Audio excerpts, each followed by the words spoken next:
For both And also, players, yeah. Yeah, we also have Baron Geddon, which can clear off the 1/1s very easily for the warrior player.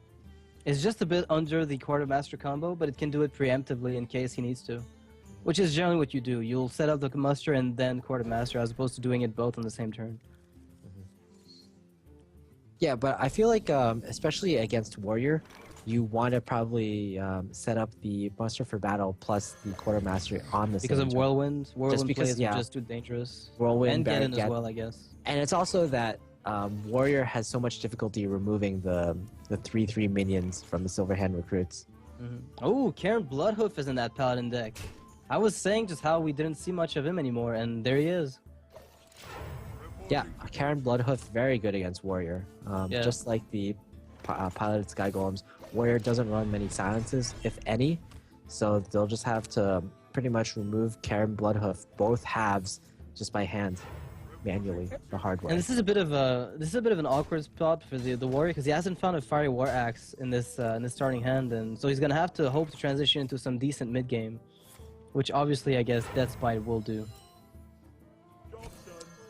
Yeah, he needs It's full to, value actually. he needs to coin out this Death Spite right now because he just needs to prepare for a potential quartermaster that's coming in 2 turns. He basically needs to set up the whirlwind effect for turn 4. Yeah, and now Senjin Shieldmaster is sort of a dead card because if you play it out, that spy is going to kill it alongside your 1/1s. So you want to force the warrior to use his whirlwind effect on maybe just your 1/1s so that you don't lose any more cards or invest any more cards in this specific circumstance. Yeah, we saw we saw Powder trying to consider the Truce over Champion and just not attacking with it, but he deemed it unnecessary because what is a warrior going to put out on turn 4, especially a warrior that's more of the old style warrior that doesn't run the piloted shredders. And yeah, we didn't see piloted shredders. If you don't attack with it the next turn, then you're just risking yourself to Harrison Jones on turn 5. Yep. Oh wow, so there will be no playing around Quartermaster here. Well, this sort of also Well, it sort of does, yes. I was Yeah. going to say, I was going to expand on it. Apparently, I didn't really consider it, but it really does somewhat play around it. Alright. Alright, he's gonna feed a Sludge Belcher into the Death Spite, but that's alright. Feed a Sludge Belcher into Deathspite. That's still fine. So there is a Whirlwind in Massan's deck. That's another Whirlwind effect you can rely on to beat Paladin. So that's going to be another tool in Massan's favor in this matchup. By Gara. Gara has gone offline. We'll be seeing more of Gara later on. Yeah, he'll be playing later in the round of 8, because he did move on against RDU 3-1, I believe, with his Shaman deck. Yeah, and Ooh, Gara. silences. We spoke of silences not being there. But do you even use it? Not Yeah, now, you- no. Yeah, I feel like in this matchup you have to save it for Tyrion. So Tyrion Forging. Well, he does run the speaking of Black Tyrion- Knight and Harrison Jones, so there might be a... It depends on what he gets, but there might be a point where he's happy to do it. There is no Brawl. Dr. Boom is coming down next turn, though, for Massan. So now Powder has to weigh what he wants to do with this turn. Is he going to play into Brawl, or is he going to commit more to the board? I like the amount of commitment that this is. It's halfway enough. through. It's just, Yeah, it's halfway through. It's not too weak against Brawl, and it sets up well so that you can kind of try to deal with Dr. Boom if it comes down on turn 7. Which is exactly what's going on right now. So do you have to... Do you kill the Boombot first? What if it kills the slime? Okay, it did not kill the slime. Let's see where this... Okay, Boombot to face. Very good. Whoa, this is a high pressure moment here. If there is a Brawl, he would still need to silence the Cairn Bloodhoof in order to get maximum value out of it. His shield block going to be surprisingly useful in this case. It's going to allow him to kill the Tyrion Forging fairly effectively. Is he gonna...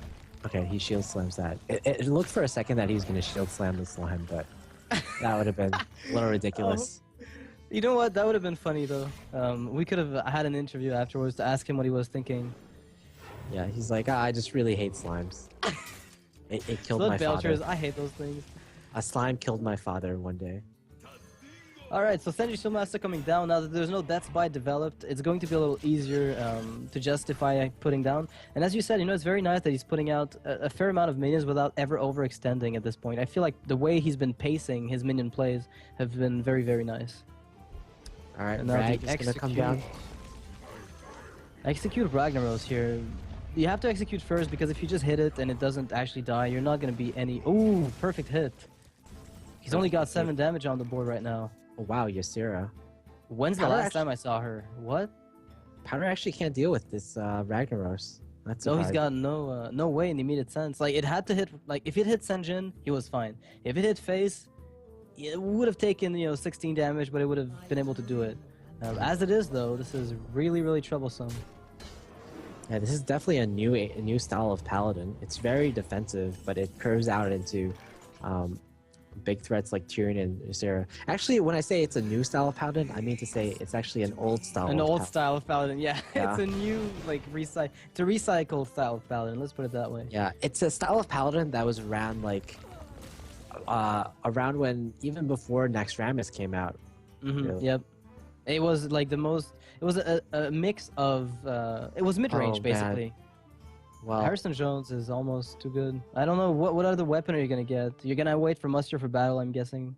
well, more importantly, I just saw that Powder has gone offline again. But he's got the entire turns from Massan to. I think Massan is waiting right now. I think he knows what play he wants to make. Massan looks like Massan actually looks like he's waiting for his opponent. Yeah. I think he also saw that Powder went offline. I think Massan's being smart right now. He's taking the full amount of the turn, even though it's a very obvious play to give his opponent more time to reconnect. So let's see if the Paladin comes back in time, or if the game is gonna be. It was gonna have to be forfeited again. Guardian of Kings, another card we don't see very often from Paladin anymore. But again, it's Recycled, eh? It's a very defensive card.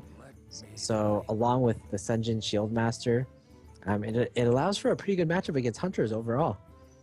I think this deck is very well tailored around Hunter, while not necessarily surrendering the entirety of your control map.